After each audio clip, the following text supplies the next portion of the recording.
So before I begin, a bit of a public service announcement. I got doored by a car yesterday on my bike. So just make sure if you're driving, make sure you're checking your rear view mirror, and if you're bicycling, please wear a helmet, because I think that is preventing me from being in the hospital right now. And also, I think I had a mild concussion yesterday, so bear with me as I try to remember my talk. You remember the 90s when everyone was pickling their own vegetables and brewing their own beer? People were growing out their mutton chops and waxing their handlebar mustaches? The 90s. Yeah, everyone was knitting and sewing clothes for their children. People were wearing glasses all the time, like contact lenses had never been invented. Wait, are we talking about the 1990s? No. The 1890s. So this is a clip from Portlandia, a fantastic show if you guys haven't seen it. It's basically parroting the movement to craft. And people love craft, and not because they necessarily have to, like in the 1890s, or not even necessarily because these products are made better or more environmentally friendly. But the heart of why people love craft is because of the stories that these products have. So recently we put the banner of craft and products made better into the neat box of handmade. And that's because the concept of handmade is a really relatable term. It's really personable, it's really individual, and it's black and white. People understand when something is handmade by you and what that connotes. And the movement to handmade has been fantastic because it's really making people connected to not only what the products that you're consuming are, but how they were made and who made them, which is obviously fantastic for us as humanity and the world. But the concept of handmade is a really limiting term. And not all products can be handmade. It's not the most efficient way to make products. And other products as well have interesting stories. Like this kid's jumper, which was made with fair trade principles. It was made by a company called Grasshoppers, which is headed by a Zimbabwean woman who employs this Zimbabwean co-op group of women in need in Zimbabwe to make these beautiful Western-style jumpers. Or this picture frame, which is made by Mulberry, which is reused. So Mulberry basically intercepts the process of timbers getting sent to the junkyard and creates beautiful new creations out of them. Or this bag, which I have one over there, which is made with eco-friendly principles. Juju Bags uses one of the most ultimately renewable resources, which is jute, which basically regenerates in one season using only monsoon rain. Or this honey, which supports local business. It's basically harvested and crafted from rooftops here in Sydney and bottled by a company called Urban Beehive and sold on Andable by our own Sally Hill sisterhood.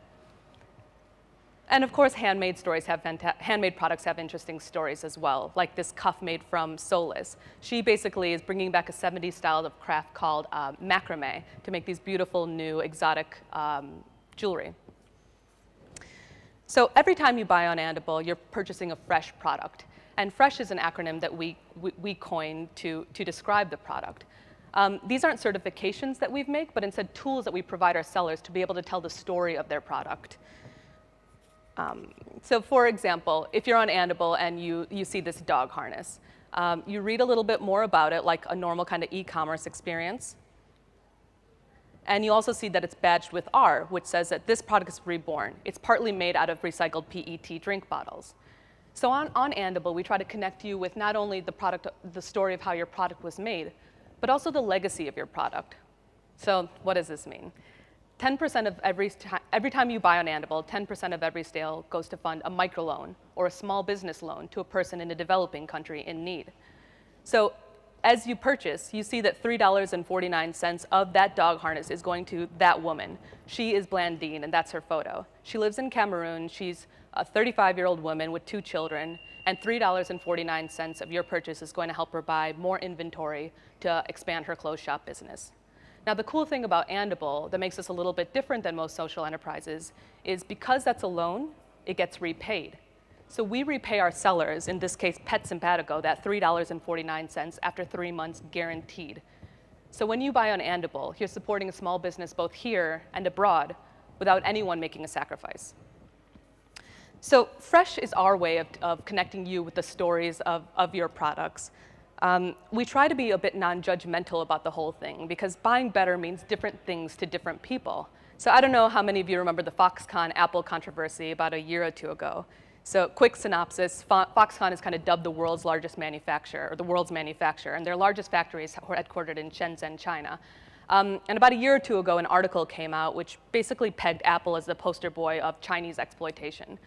Lots of people committing suicide in Shenzhen, there were long working hours, there were difficult conditions. Now, on the other side of the controversy, economists particularly say that people like Foxconn are one of the best things to happen to China. They're providing working conditions that are actually better than most mainstream factories in China, and it's a necessary movement that Chinese people have to go through to become a developed nation. Now, look, I'm not here to take sides or even discuss kind of who's right and who's wrong on this issue, but the point is that people have different concepts of what buying better means. So I think the point here is to buy consciously. Every product you buy has a story, whether you like it or not, and whether you know that story or not. So craft as a concept is a fantastic way to, it might not necessarily be the most efficient way to make products, but it's a fantastic movement that's really helping us get back to that story of our product.